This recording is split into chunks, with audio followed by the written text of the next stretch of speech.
Hey listeners, I wanted to talk to you about something. Do you ever have a feeling where you're just going nowhere in life? My question to you is, what would happen if you changed the trajectory of your life?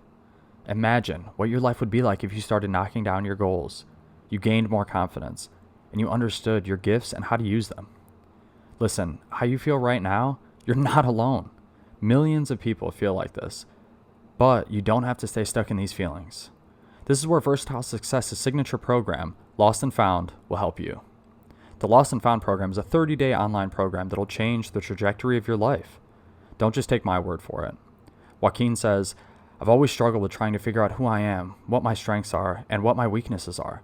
This program helped me unlock my superpowers, and by knowing that, gave me confidence in things I wanted to achieve in myself. So again, I ask you, what would happen if you changed the trajectory of your life? Find out by clicking the link on our Facebook page and enroll today. Oh, and make sure you enter the coupon code LostandFound-Infiltrate to receive $200 off the program just because you're a listener of our podcast. This episode of Infiltrate Radio Podcast is brought to you by our amazing sponsors. Podbean is an easy and powerful way to start a podcast. Everything you need for a successful podcast. No difficult technology to learn. For our listeners only, go to podbean.com/infiltrate radio and get your first month of podcast hosting absolutely free. Again, that link is podbean.com/infiltrate radio.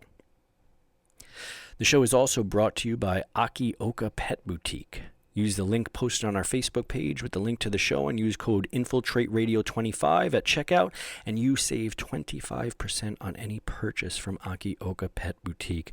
All your pet supplies, toys, etc. So again, go to the link on our Facebook page, click on it, and use code InfiltrateRadio25 at checkout and save 25% on absolutely any purchase.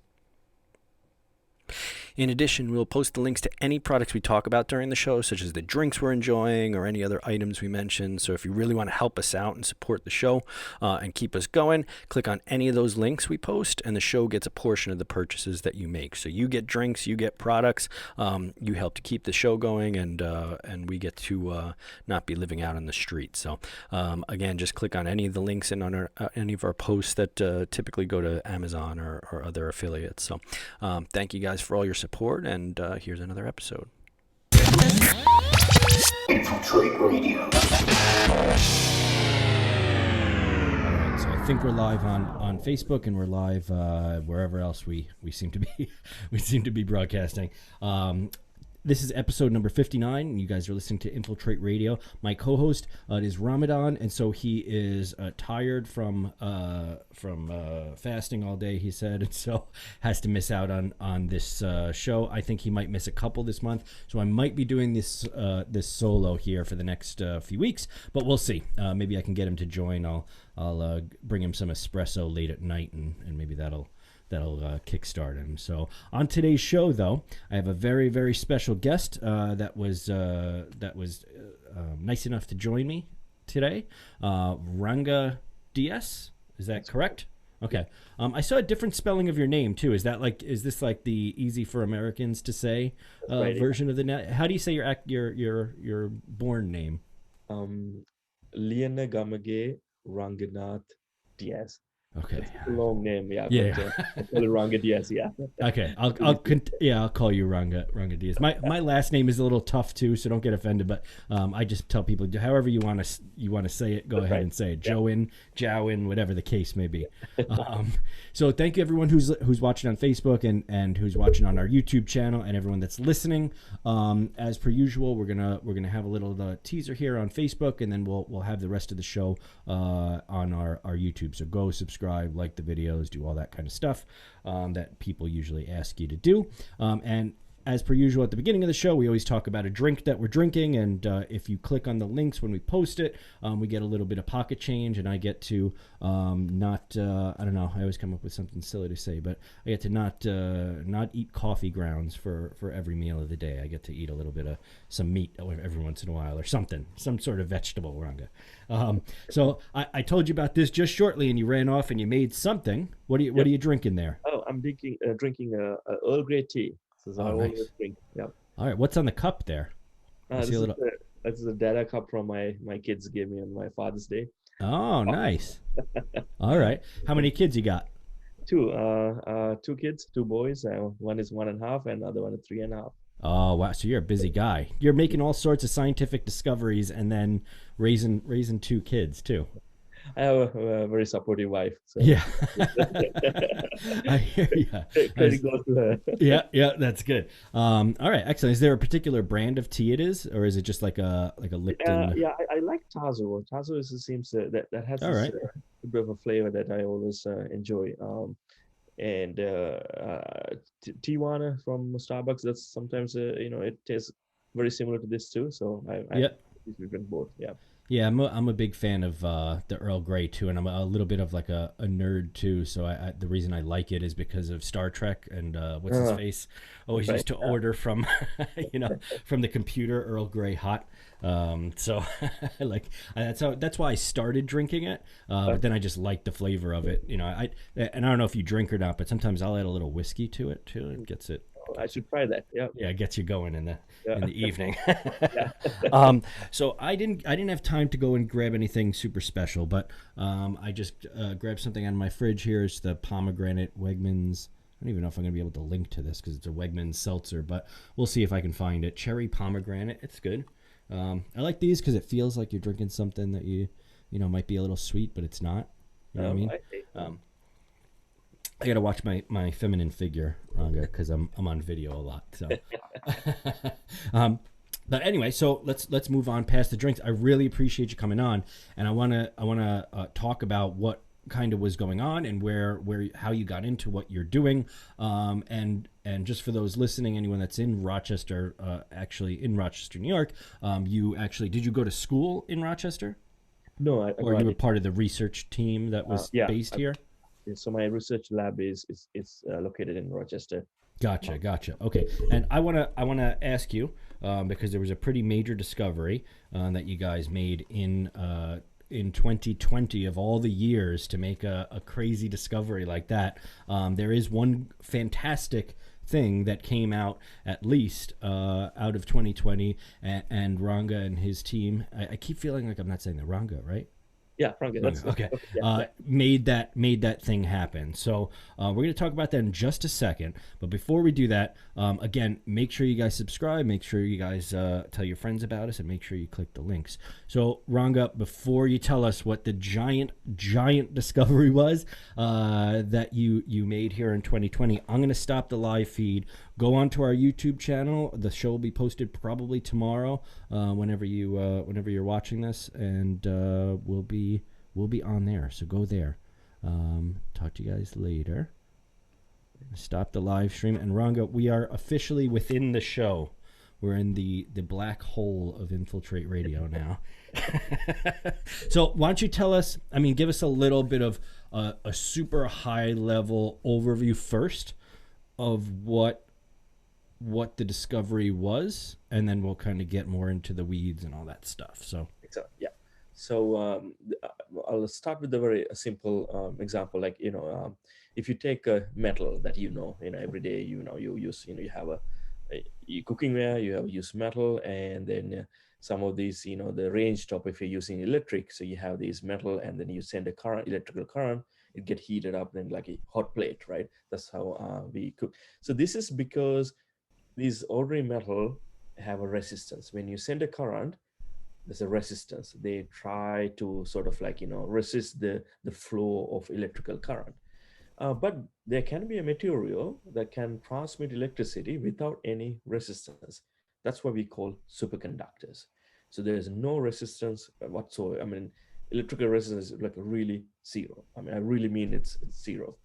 But this phenomena is like something very interesting, right? There's no resistance, but this always happen at very, very low temperatures. We're talking about temperatures like minus 450 degrees Fahrenheit. It's like minus 400. That's like really low temperatures. So in order to get some use of this material or something to be actual practical use, you need to have this one in room temperature. So more than a century, many scientists were trying hard how we can get a superconductor that superconduct at room temperature, not at really low temperatures. So our discovery was about the first room temperature superconductor. They found a way to discover a new material that conduct electricity without any resistance at room temperature. So that was the biggest discovery. So a superconductor, it's not super super low resistance. Is it no resistance? Yeah, there's like absolutely zero resistance. Yeah. So okay, so I have a few questions because I don't fully understand all the nuances of what that means. I know a little bit about physics, so let me ask you this, because when you're talking about the hot, like the pan, right?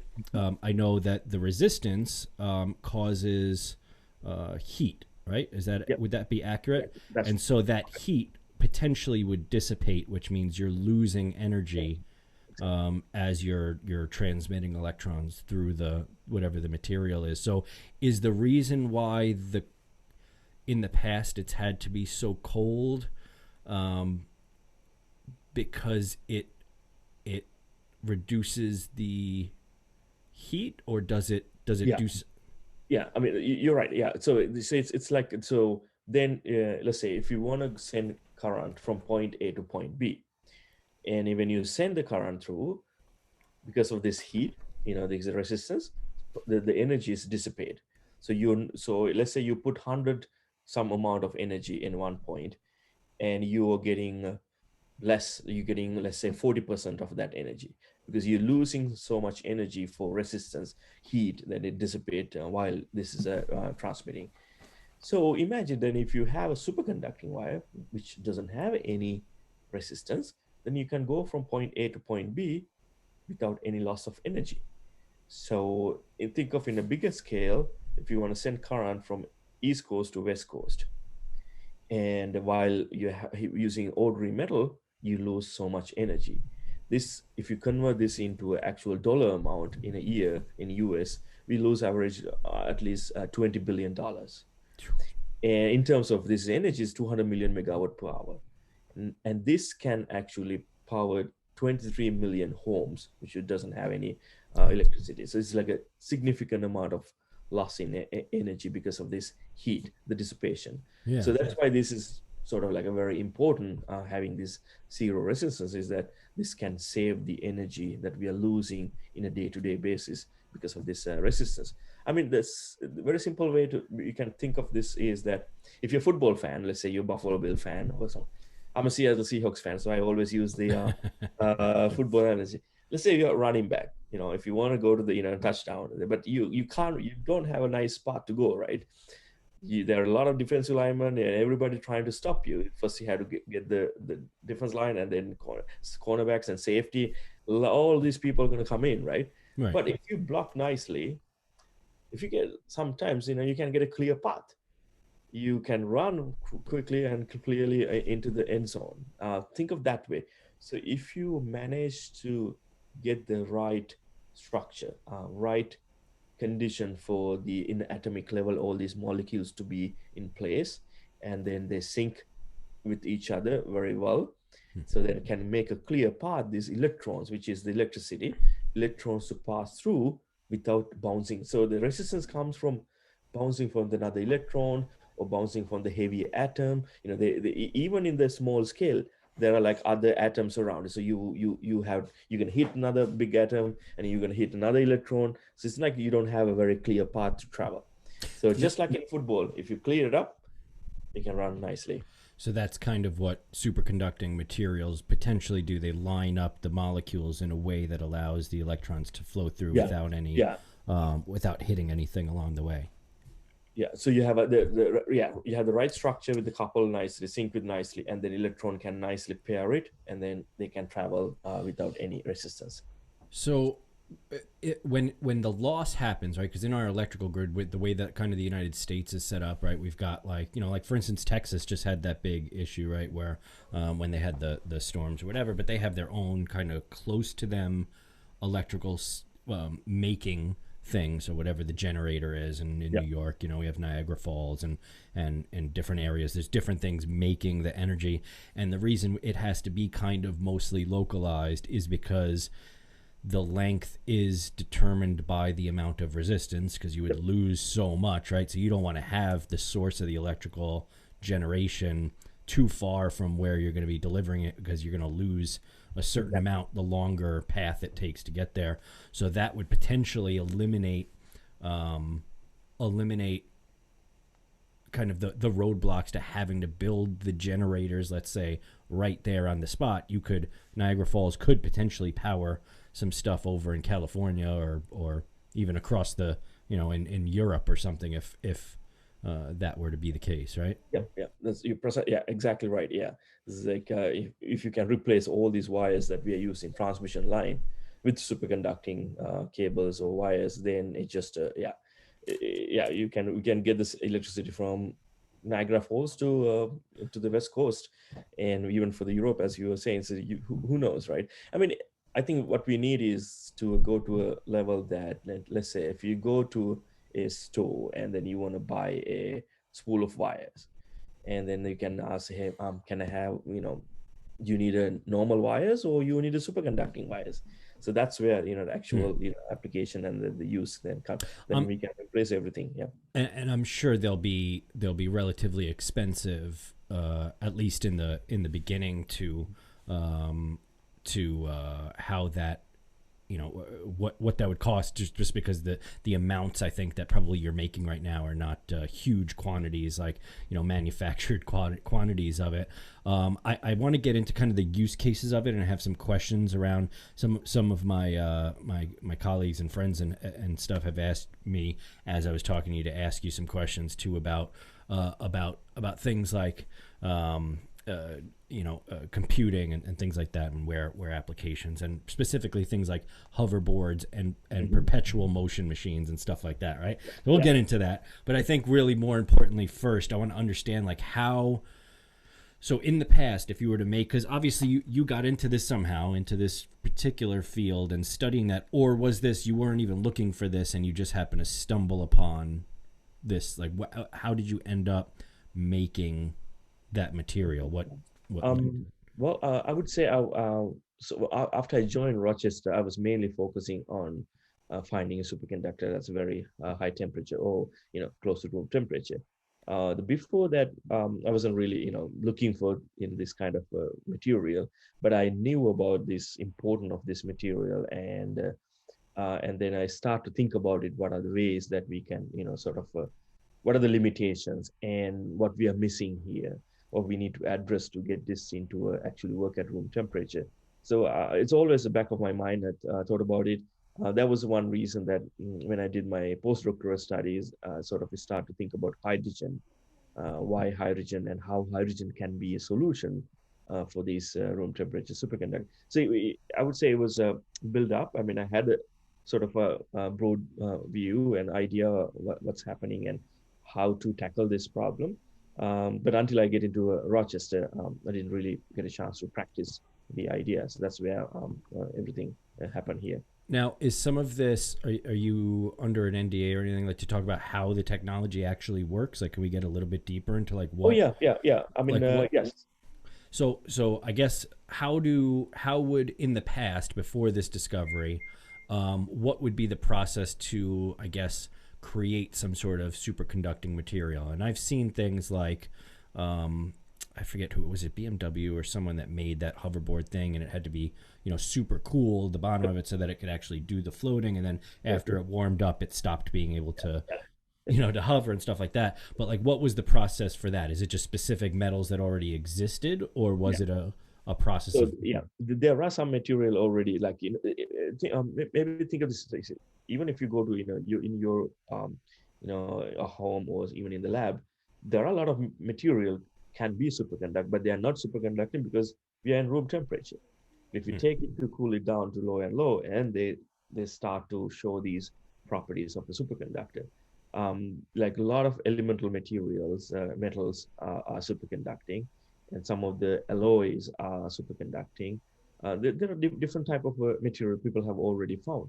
I think the general the roadblock for these materials, that we really don't have a theory that we can say that, okay, if you put these material in this such a conditions that we can make this superconducting. We really don't have a theory. We have some theory that will help if you found some superconductor, then you can explain it. But this theory will not find you something new. So this was sort of the problem scientists had for all these years, that how to find it. So you needed some sort of a theory. Yeah. So was the idea, let's try and find a material versus let's say make it. And the way I've watched a few videos about what what you guys have done, and you mentioned hydrogen, and it seems like there's pretty simple elements to the material that you created.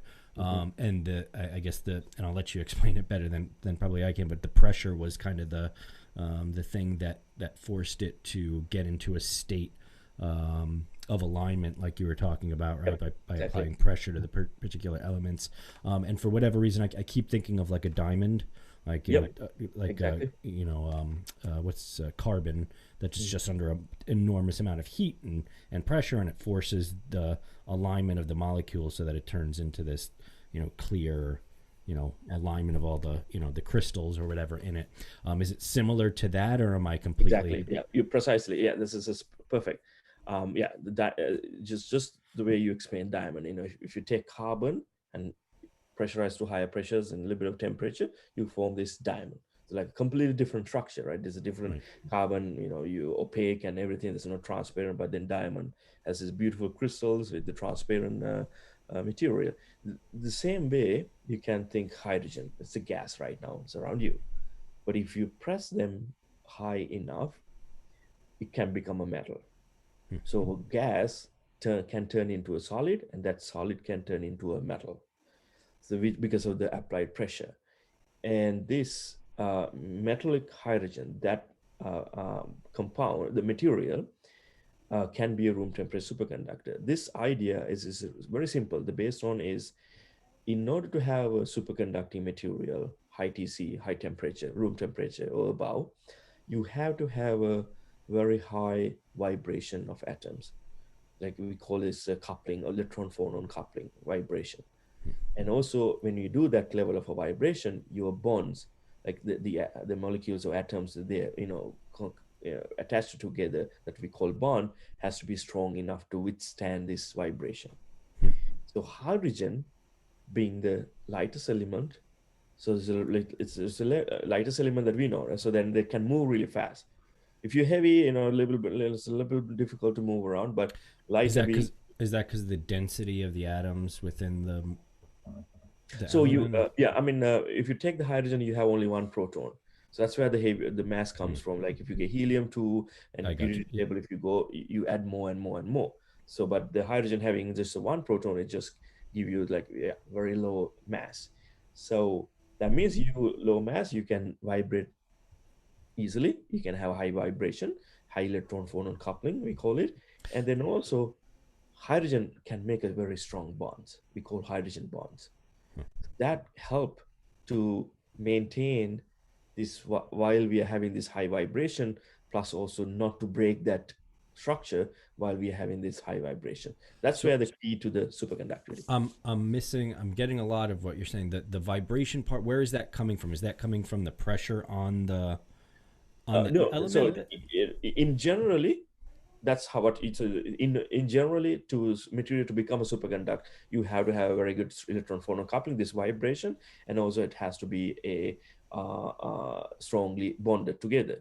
So the importance of the hydrogen is that, being a lightest material, give you this high frequency, high vibration, and then having a strong bond is also going to help to stabilize that structure. What does the pressure do is that pressure kind of put these hydrogen atoms, hydrogen molecule, in such a way that to mimic that condition. So pressure can hold, like if right now is a gas molecule bouncing around without any structure, but because of the pressure, you can force them to align it in such a way that can have these high electron phonon coupling and the strong bonds, so that it will not break it apart. I gotcha. So in order for what is the reason why a superconductor would have to have the high vibrations? So it's called, I mean, think of it's like the reason I'm using the term vibration is called electron phonon coupling. Like the, it has to have a synchronized vibration of your atoms and the electrons. So electrons is the one that pass electricity. Yeah. So what it does is that when you have a good vibration, when they in a certain vibration, they can have some charge localized, like a positive charge Huh. that can attract the negative charge, which is electron.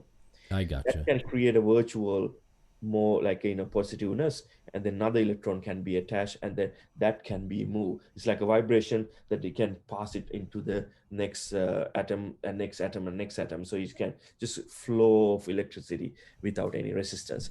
I mean, Now, think are think the of this as, maybe like, I'll give you a very simple example. The sagging mattress, like if you put the two sleepers together with the sagging mattress, they comes together, right? right? So it's like that way. You can bring these electrons together to pass electricity without any resistance, while these atoms getting this vibration to bring them together and then move it Huh. in a I got what you're saying. So it's kind of like they're pushing behind it almost, or like closing yeah, around it, sort of. yeah, yeah, yeah. So you can think of that way. Yes, it's just like put them together because this vibration. Yeah, this is called coupling, the electrons and these atoms. Yeah. Huh. So okay, so is it just hydrogen in there, or you've got it's hydrogen and other molecules in there? That's a very good question. Yeah. So the hydrogen, pure hydrogen, has these properties, but the problem there is that you need an enormous amount of pressure to keep that hydrogen in that level. We're talking about pressures more than the center of Earth. So it's like generating that pressure in that level of material is extremely difficult. And then we start to think about how we can mimic the same hydrogen properties without going into that high pressures. Can we do it at a little bit lower pressures? I mean, or much lower pressures than pure hydrogen, that, the pressure that you needed. Right. So we call this as like a chemical compression. So we start think about it. Okay, what if I, instead of mechanically, so when you apply pressure, you can think of this like a mechanically pressing it. You really apply force. Yep. And instead of mechanically pressing it, what if I chemically compress it? So the idea, you can think of this way. So if you're sitting in your room, you have a lot of empty space. I can bring my four walls together and together, then you will lose your space. Like you feel like you're getting squeezed. Yeah. This is like a mechanically pressing it, bringing all four walls. But you're going to keep your walls in the same place and everything. And then I'm going to add, let's say, 10 people into your room. You may feel a little, getting squeezed now, right? Because of your space. But if you replace these 10 people with, let's say, 10 defensive linemen, 300-pound big dudes, is just like, oh, definitely you're going to get squeezed, right? Right. You feel like. So it's like instead of mechanically pressing it, maybe adding some material, adding some foreign elements to your hydrogen, maybe can force, like chemically, to bring them together such a way that it can has the same metallic hydrogen properties. So that's why we start thinking about adding the carbon and sulfur into this hydrogen system, so that we can mimic the same pure hydrogen properties. So that was the sort of the trick. Yeah. So that's an amazing thing to even consider from like you just blew my mind with the chemical pressurizing of it. And so was that the kind of the key to having it actually form in the way that you wanted Yep. it to form? Yeah. Yeah, and then the carbon is a very good material to have these strong covalent bonds. We call the strong bonds, because of the diamond, the nature of the diamond. Yeah. So because that was one of the reason that I use carbon, and I was hoping that that will help even to stabilize your structure, even when you release the pressure. Of course, we haven't really tested this hypothesis yet, but I'm very confident that adding this carbon will definitely help us to even to even if you, let's say, you remove the pressure, it may stabilize the structure, just like Huh. diamond. Yeah. Like Yeah. diamond, even when you release the pressure, it doesn't goes back to carbon, right? It stays as a carbon diamond. So are you applying both chemical and Yeah, actual at this mechanical point, yeah. pressure? So think of this way. So you have a point A to point B to you travel, and you can go by foot and or can drive by car. So what I did so far is that I replaced some of the pressure, mechanical pressure, by chemical pressure. Huh. But still, I need a little bit of mechanical pressure. But my hope is that with the other foreign elements, come up with another new material that can some point that I can completely eliminate this need of The mechanical pressure. mechanical. Only And this. is the mechanical pressure kind of that's the big big maybe roadblock to it too, is that you need so Absolutely. much to make it. Chemical would probably be easier because you just add chemical, right? And then That's it would correct. Yeah. increase the pressure. That's unbelievable. So how much material were you actually able to put together? I mean, is it an ounce of it, or is it like So it's I mean it's depend on your experimental setup.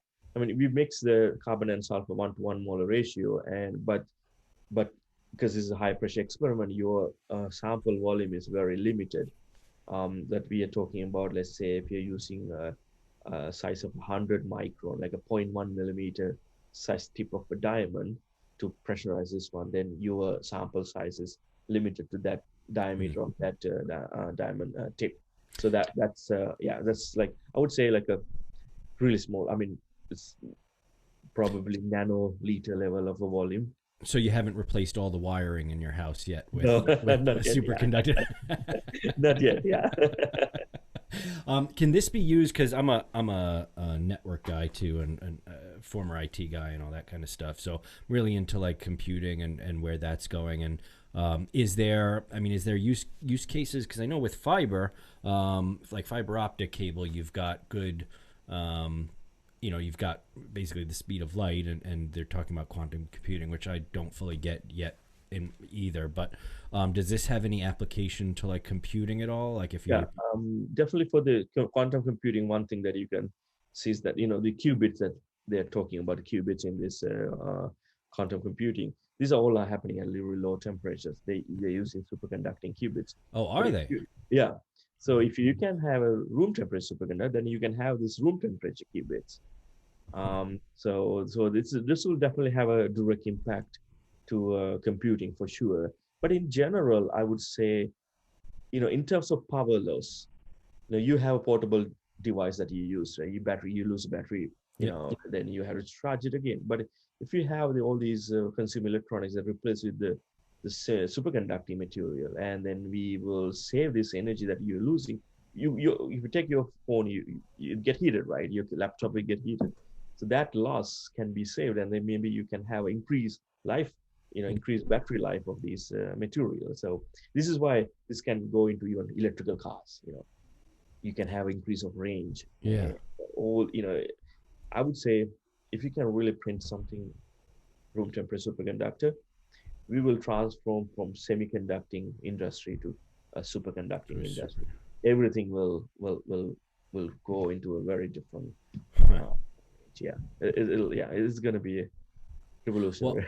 I'm excited that this has happened like in my lifetime. I mean, I don't know how old you are, Ranga. I'm 40 years 40. old. Yeah. Yeah, I'm 40, and so I've seen just from before the internet until now, and just the changes that have happened. They're getting more rapid, and some of the discoveries that have been made.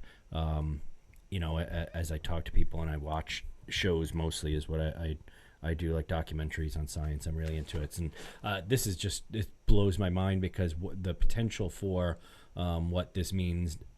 We've kind of just touched on a couple of things like the electrical grid and saving power. And I promised my friend I would ask this, and I promise I'm not a big proponent of the perpetual motion thing, but there are all these these people out there that develop these machines that generate electricity, and supposedly there's no loss in it, and so it generates enough electricity to keep itself going or whatever, right?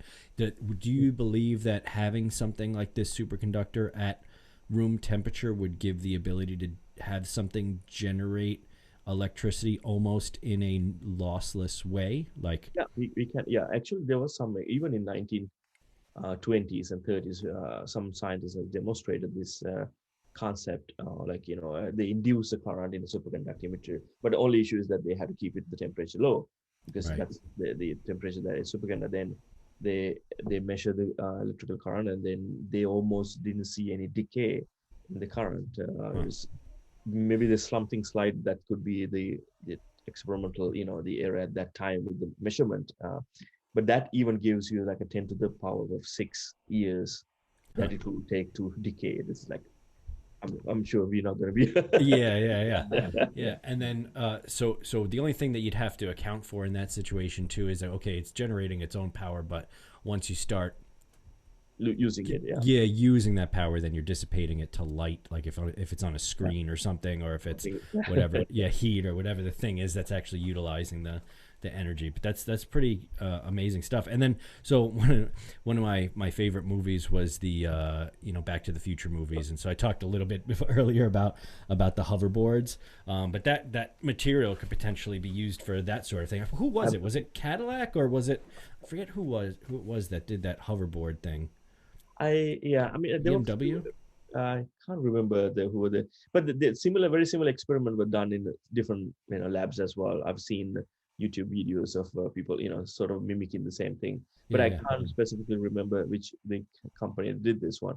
But this will happen definitely. Yeah, who was? I always use this. Yeah, this is like, if you're a fan of this, we grew up with this watching Yeah, movies, right? Yeah, it just no. and then you could utilize it in other obviously applications like trains and stuff like that, like the what are those called, lev trains or whatever they're called, something like that. Academically levitated planes. Yeah. Now you said room temperature. What's room temperature? Is it I mean, like temperature, right? I mean, 20 degrees Celsius, 15, 20 degrees Celsius. That's, hmm, that's workable range. I mean, you can go 30 degrees I think it's sort of a subjective, this number. If you talk to some other country, maybe say something different. Like right? I'm originally from Sri Lanka. If you say, what's your room temperature? That's 30 degrees Celsius. Yeah, It's like yeah. 100 degrees Fahrenheit. Yeah, that's our room temperature. But in So Rochester, even the winter time is low. Yeah. so you're from Sri Lanka originally? Yeah. You were Yeah. born there? Okay. Yeah. What made you end up moving here? Did you move here when you were a kid, or you were? No, I came here to do my PhD. So I did my bachelor's there in physics, and then I wanted to keep studying, get my doctoral degree. So then I was applying for uh, scholarships and all over the world, and I got scholarship here, and then yeah, that's how we end up here. You ended up in Rochester, of all the No, places. no, not Rochester. First, I went Amazing. to Washington State, Okay. Seattle and the Spokane area, and then I went to Harvard, and that's the East Coast, to do my postdoctoral studies, and then joined Rochester. It's like West Coast, East Coast, and came sort of middle. Yeah. Yeah, yeah. So what do you miss the most about Sri Lanka? Do you have like foods that you just Yeah, can't the get here? tropical, yeah, the fruits. What's your favorite dish? Because we talk a lot about food on on the show too. We start getting into like, what do you miss from your hometown, that sort of thing. What's like your I mean, favorite in thing? terms of fruits, and I really miss mangoes. We have like a variety of mangoes and very different flavors. It's Huh. just like even in my home, the backyard, we have mango trees. So you just climb and uh, Where you know, in Rochester you have mangoes growing? back. Oh, okay. I was gonna say that the temperature. No, I don't know if that. that'd be great. Yeah. Oh, that's awesome. Yeah, I'd love to actually go out and visit. What's that flight like? Like 12 hours or 13 18 hours? hours. Oof. Yeah. Is it? Do you have to stop usually, or is it? Yeah, Is usually for New York City to you can go to Dubai, one flight that's like 14 hours, hmm, and then 4 hours from Dubai to Sri Lanka. Yeah, wow. Is your family still over there yeah, in Sri my Lanka mom now? and So have you been able to travel like since the whole COVID thing back there, or no? no, I have not. Yeah, no, even my mom. Usually, my mom comes, once a year, spend like about a month with us. Yeah. My mom didn't even see my second son because of the COVID. We were Oh, planning really? to, yeah, yeah. So yeah. That whole year was 2020 was crazy. I mean, I feel like we're coming out of it now, and we're on like the tail end of all this stuff. How were you actually in the lab? Because this happened in 2020, right? What? Oh, no, I mean, we've been working on this one for quite a while. I mean, since 2007. Even before that, I thought about this. But, you found something, but you keep doing more experiment to prove yourself. Okay, this is real.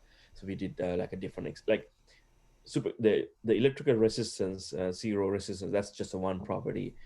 There's other properties, like if you apply a magnetic field, instead of these magnetic field goes through this material, it goes around it. It's like expel. So we call this is like a Mason effect. This is where we come this magnetically levitated trains. This the maglev trains comes to picture because of that property. So you can test these things in actual lab to So that's prove that it is superconducting. Yeah. that's interesting. So I could try and wrap my head around it. So it's superconductive because electricity can travel through it with very little resistance, Mm-hmm. but a magnet applied to it, like it wouldn't absorb the magnet, which Yeah. is why it gives you the ability to kind of hover. Like a float. Yeah, exactly. So it's like let's say we would take an external magnetic field, and then usually you see, say, some metal, if they're magnetic, they attract, Yeah. they can but this superconductor, the interesting thing is, this is why it was so puzzling for so many years to understand this. It doesn't really let it go through the material. It's just like expelled. It's just like make it doesn't even exist. It's like it doesn't see it. So that's why you can, depending on the strength of your field, you can lift, and you can have this material float on a given Now, magnet. is that infinite? Like, can you put an infinite amount of weight on top of it, or like as long as it's So balanced, or is it? yeah. So it's depending on the so different superconducting materials can have a different properties. We call this critical field. So if you apply high enough field, you can destroy the magnetic field as well. Hmm. If you apply too much current, that can also destroy the magnetic superconducting properties. So there are limit, like a critical current, critical magnetic field. So within that framework, you can put different weights depending on the material properties. So yes, so there's no, like, you have to find this different type of material. There are superconducting material have this high limit, which can be used for this kind of a heavy lifting of any. That's why the train concept Yeah. comes to picture. It's not just a lifting it up; it's kind of a lock in that region, so it doesn't really move. We Oh, call really? it quantum locking. Yeah, Huh. So you don't actually need anything keeping it yeah, in line with that in line magnet. with, yeah. It does So it on its it's own. locked in this. Yeah, Huh. Is that because the wrapping around? So yeah. It sort of is wrapping around, and the other properties also come to the picture. It's a very simple way you can think of is that, okay, put it this way. So superconductor act like a diamagnet. You have a different type of magnets: ferromagnet, antiferromagnet, paramagnetism, diamagnetism, a different magnetism we are talking about. It'll act like a diamagnet, which is repelling the any field that comes into your way, and then it can control that repel amount and how you can lock into the region that you want it to. So sort of that kind of a situation. You can exactly think that this is going to a perfect diamagnetism when material become a superconducting. there's so much I don't know, Ranga. Even we don't know much. I mean, Yeah, no, even for us, it's still puzzle some of those well, things. that's what I find amazing too. We've had some conversations with some people on the show too about some really interesting things, and there's this maybe it's just like when you're younger, you tend to have this idea that the world's all figured out already, or that there are answers to everything already, pretty much. And the older I get, the more I realize we're in such infancy in everything. Like even just our 100 years, we were talking about the vaccine and that sort of thing. We're only 100 years away, pretty much, from like whiskey. Here, drink this whiskey, and I'll cut off your leg because you got. You got to cut, that sort of thing, or like that sort of thing, and even astrophysics and that science field has progressed enormously since just the 20s. Yeah. And again, here with this superconductor material, I'm honestly blown away.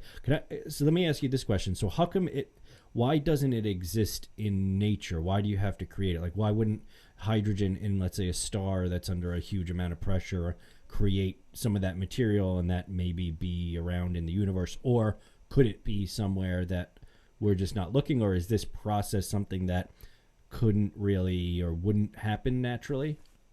I think in the giant planets, especially in Jupiter, we believe that the hydrogen is already in that state. Hmm. This have this high magnetic field, is all these things because of hydrogen, because the pressure and the temperature conditions in these giant planets are in a very much in the range that hydrogen can be easily be a metal. So if that's the case, then it should have these superconducting. And if it is really a, let's say, a fluid, let's say it's a molten hydrogen, molten metal, then it could be a superfluid as well. Just mean like in a solid, electricity can pass through without any resistance, but also you can have a superfluid that can flow without any resistance. If you heard about the superfluid helium, you can sort of think about it. Superfluid helium is the only superfluid that we know. This happen at really low temperatures. If you put into the beaker and if you put the liquid helium and become a superfluid, if you cool it down, you will see a leaking. So this is because they climb up the wall. This is because there's no friction, and then comes out and then leak. Huh. So it's called a superfluid. So hydrogen very well could be a superconducting superfluid at these giant planets. This is why it's so amazing, these things. Think about it. It's like you're in a very different world now, right? Yeah. Yeah.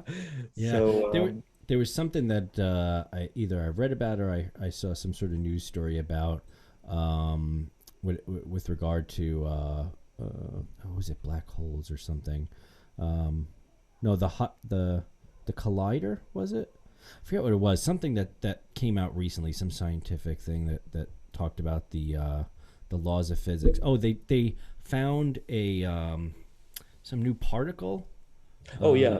I heard Have that you before. have you heard about that? I don't know too much about it, but that they may have discovered, because what's funny about science is too, like especially on the subatomic level, like they keep making these discoveries of like, all right, this is the elemental parts of it, and this is no, this is in, okay, no, these are the smallest parts, these are the smallest parts. And every time they look, it's like a Russian nesting doll, that's just every time they open it up or look at it, they're like, oh no, this is the smallest one, and it never seems to be the end of it, which is, Yep, right. it just blows my mind. And I think as we look out into the universe too, that is seeming to be the case there too. Like it's almost infinite out into, it's just that we can't see Yep. far enough, or we don't see the dimensions in a way that can, that's reasonable to our human sensibilities, if it will.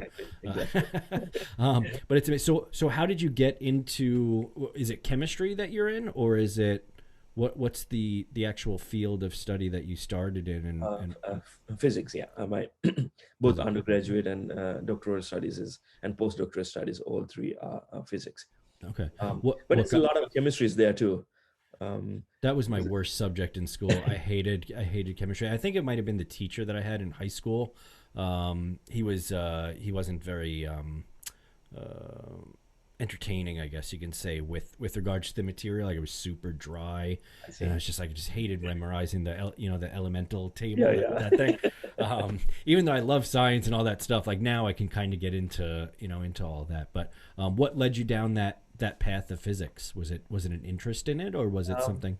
Yeah, I think this is, I'm always into science, in generally science and math as a kid, and heavily studied astronomy. That was like one of the things, astronomy, observational studies and all those things. Then there was a club in Sri Lanka, astronomy club called Astronomy and Space Study Center. So it's like a Saturday program. You go there, you learn about astronomy, planets, and everything. And it's like a whole day program, and you have night camps and things like that. And then there's a session that you always have, a science session. And generally, you discuss physics, astrophysics, and things like that. So there's no age limit. you are, you can join any age, and there will be multiple, there will be college students, high school students, and faculty. There's a variety of people. I joined there when I was like 8 years old, and I have no idea the things they're talking about, but it was fascinating. Heard quantum mechanics and things like that. Right. So that kind of like put me into the direction and think about these things, especially in physics. That if you wanted to understand how material and things work, physics is sort of the way to go for it. I think that's why I think I focus on physics Yeah. very beginning. Yeah, but I didn't knew that. I mean, I didn't know for sure that I'm going to study superconductivity, but Right. Well, physics. so you did your PhD, and you said what was your PhD in? You said In physics. Yeah. in physics. Okay, so then what led you to the? I mean, I know you said that you ended up in Rochester from Harvard. Is that Yeah. accurate? So were you on the same track in Harvard with Yeah. regards to like the superconductor? Yeah, so the Harvard sort of put me into the right track about studying hydrogen. So I extensively studied hydrogen when I was at Harvard, Hmm. because my advisor there, he was one of the top scientists on pure hydrogen, how that work, and he'd been working on it for like 40, 50 years. Hmm. I was lucky enough to join his group and study more about the hydrogen and how it behaves. So that's sort of the foundation to think about these directions. Other super hydrides, like a hydride material, as a potential superconductors. So the Harvard training really helped me, and then my PhD training is high pressure. So again, I did a superconductor as well, but that's where I learn about a lot how high pressure the pressure can use as a way to manipulate the atomic level, the molecules, such a way that it give a very different properties. It's Hmm. just like you're in a different planet, right? Because your Earth ambient conditions, you have this periodic table you learn, but if you go to Mars or Venus or Jupiter, your ambient conditions is totally different. So your hydrogen may not be gas; it's metal, things like that. So I don't know if you would even know necessarily the answer to this because I watch a lot. I'm just interested in pretty much everything. I'm a musician, and so I like. I'm very intricate, like, or interested in how everything kind of relates. And one of the things that you're talking about with pressure with hydrogen, I know that, like, for instance, the atomic bomb, right, was basically they pack like explosives around material, then that material was radioactive, and then they caused like an implosion on it, which caused this enormous amount of pressure and caused atoms to kind of push against each other or fuse, and that's what caused this energy. Why does what you're doing? I mean, the material is that the difference? Like when you put this enormous amount of pressure on something, why does it not cause a fusion reaction? And I don't know if I mean, that's a stupid question, but no, it's not. So let me let's see. So hydrogen itself, the high pressure form of hydrogen, if you calculate the properties, not just the room temperature superconductor, all those properties, that's just the one set of properties, but it's also believed to be, it could be high energy density material, which means that it's explosive. If once released, it can explode. The calculation says that it's can be almost like 350 times more than the explosive we use, TNT. oh yeah, because a hydrogen bomb, right? Yeah, yeah. I So got you. yeah, so it can, and then also this can use. I mean, you see those kind of area. It can potentially be a weapon. Right. Can go in that direction with technology. There's also space travel. This can be used as a rocket fuel as well. So then, being a light as rocket fuel, because hydrogen is light as right now we use a liquid hydrogen and oxygen. It's a heavy. That's why we need like two stage to go to Hmm. the orbit, right? We have enormous amount of force that we need to first get from the boosters, and then the final ship from the second stage. But with this kind of hydrogen as a metallic hydrogen as a rocket fuel, because of being the lightest fuel, you probably don't need a two stages. You probably need a one stage to go to orbit. This is where, like, this can have an impact on that direction as well. So I would say the material that you've basically created there the that could be used. metallic hydrogen, yes, yeah, yeah. Huh. Metallic hydrogen, the properties, yeah. It's So just like, what then causes it to go from, because you're putting it under pressure, but like, is it like you have to stop at a certain point? yeah. Or So to make a metal or the no, like why doesn't it then explode? Why does it turn into a superconducting so material versus exploding? You know what I mean? the amount that we are talking about, the building in our experiment is like picoliters. It's just like how to convey is like really, really, really tiny amount. You won't even see it in Hmm. your eye unless you put a magnifying microscope. Then you will see it's like really small amount, like yeah, picoliters, 10 to the Yeah. minus 12. Some in that order. So it's a tiny amount that you can't really, you know, study that kind of properties. Even there's a tiny explosion. But most of the experiment, we do see that diamond broke because we use the diamond to pressurize it, and they go powder Huh. and break. That's sort of maybe just because it's hydrogen, but we never really test this hypothesis, how explosive this can be. I would say this is something to do with the amount that we are creating, and then Right. also need some spark, something to ignite this. I gotcha.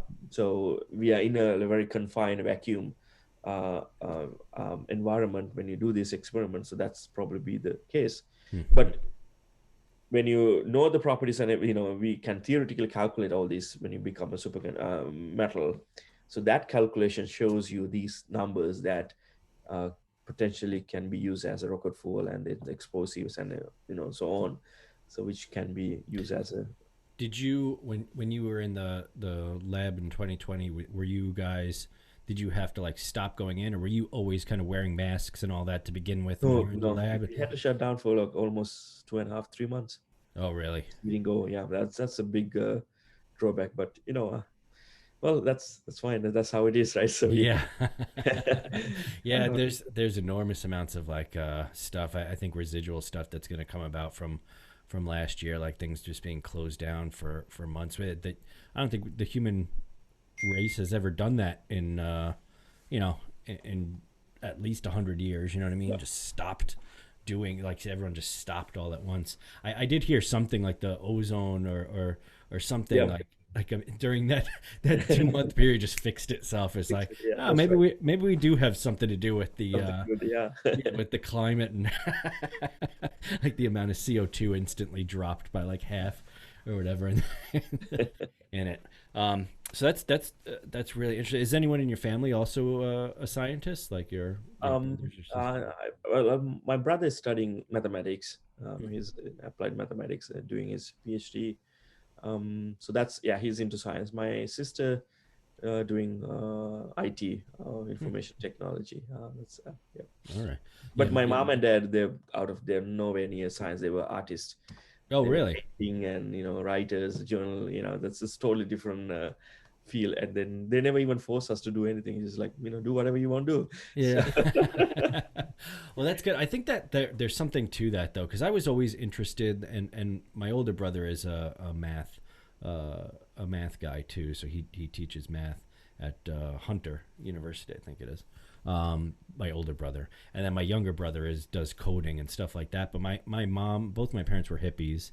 Like mhm. my mom was kind of a nurse, and then my dad was a musician and did that. So I think maybe the curiosity or the artistic way of thinking leads people towards those sciences, like the analytical thinking. I don't know, because I ended up as an engineer too during the day. Like I said, I did a lot of like networking and stuff like that, just as an interest. It wasn't really like, oh, I'm going to become an engineer. I'm going to do this or that. It was more just a general interest in that stuff. Like I would watch documentaries, and my brother, for fun, he had graduated from college already, and I think I forget what his major was at the time, but he ended up just during like his free time just studying math books, like really complicated Great. math books, like for fun. He was doing that, and then ended up going back and taking another bunch of courses to become a math teacher, just because he loved math so much.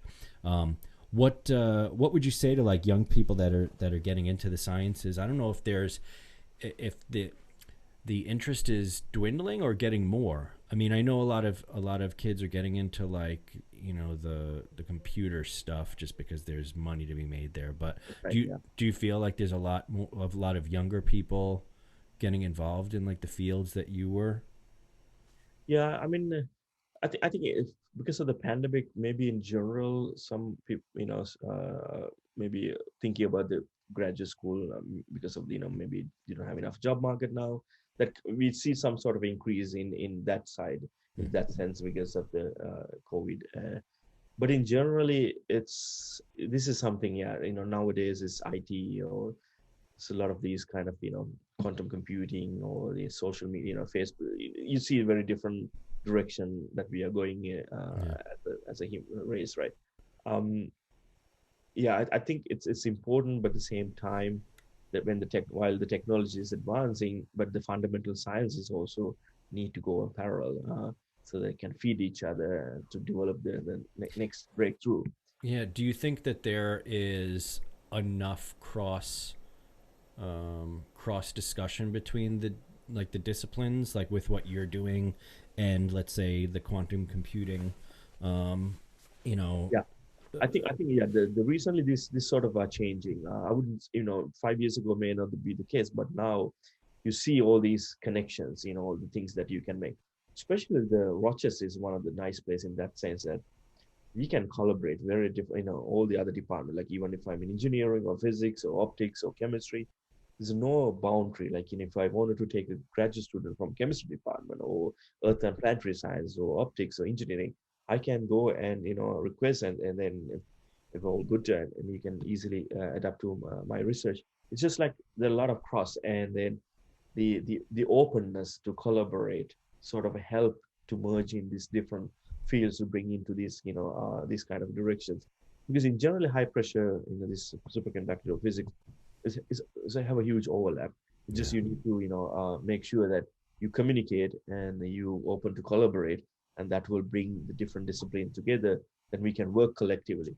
I really do see increasing in that recent years, especially Rochester is one of the top place in that sense to have that kind of environment.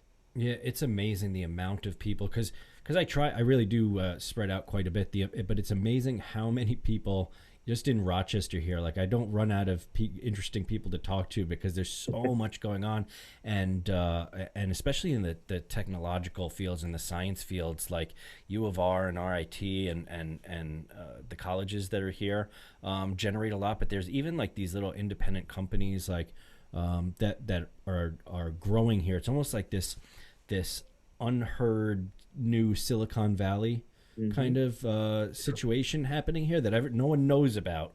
That's right. That's all this stuff is happening around us, and everyone's like, everyone I talk to is like, oh, I want to move out of Rochester into a bigger city. And I'm like, you have no idea the stuff that's happening right under your noses here. That's just amazing. So Yeah.